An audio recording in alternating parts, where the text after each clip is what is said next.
He doesn't speak a word of Spanish. It's Norm from Tested. I'm still here at Prop Store's warehouse for the Rick Baker auction coming up, and I'm just exploring. There's so much stuff to see.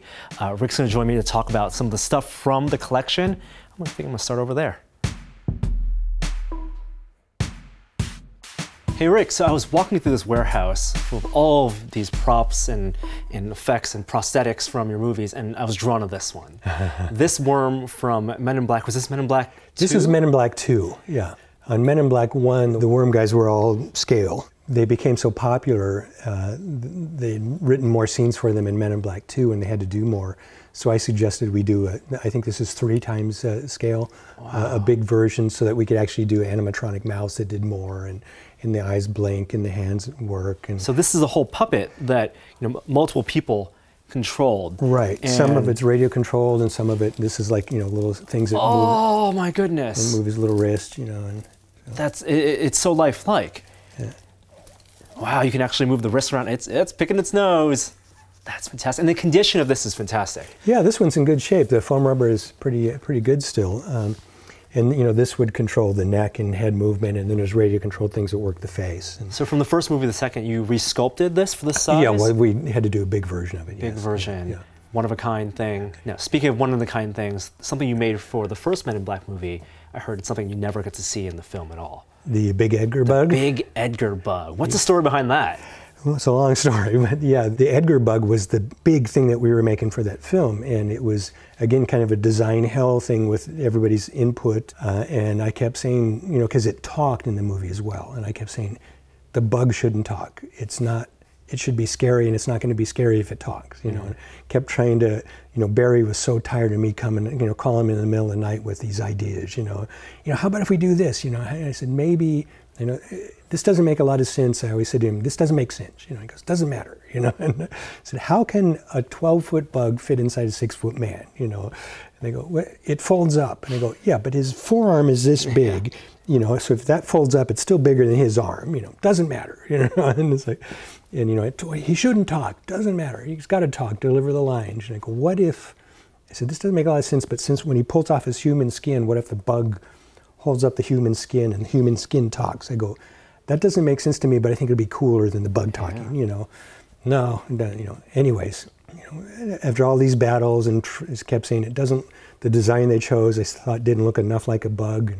And I had to, the original design had kind of more like a reptile skin. I go, please let me put an exoskeleton on it, make it more like a bug, which they finally agreed. Anyways, after all this work and all the effort we put into it, we had 2 full-scale Edgar bugs, all full of mechanisms and stuff. We actually made it so it talked with the ridiculous mouth that it had, but it did really cool things. So we always knew that it wasn't going to walk, and there was always going to be a CG version. We did a maquette, which was scanned to make the computer version. But anyways, cut to the day it's supposed to film.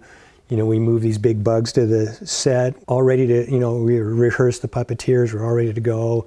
And then they come over, they were filming something else as we're getting ready. They came over and said, we're not going to use this. Like, what? Well, yeah, it doesn't look enough like a bug. It's like,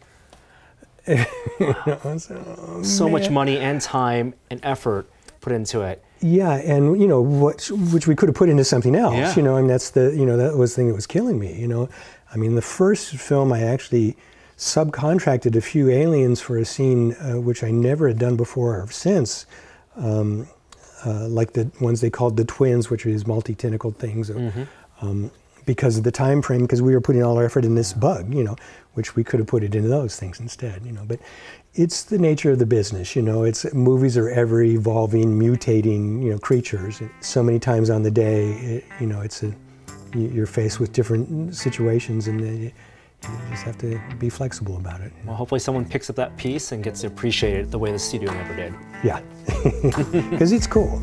It absolutely is. Yeah. Thanks, Rick. Sure.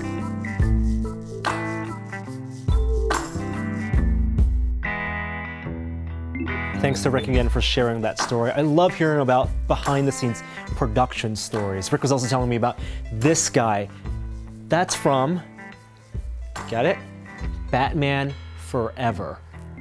I never saw this. It never made the film. It's actually in an extended scene, but stuff like this, all part of that Rick Baker auction coming up from Prop Store. And they've given us part of the collection to give away. We're gonna give away this guy, which is an unpainted wolf mask from the Wolfman. To one of you guys out there, what I want you to do is go to propstore.com, look through the catalog, and post in the comments what from the auction you'd like to own. Again, it's $5 to bid on any of this stuff, no reserve. I'll be spending May 29th there, and we'll have more stuff from this warehouse, chatting with Rick Baker on Tested.com. I'm Norm. I'll see you next time. This could be yours.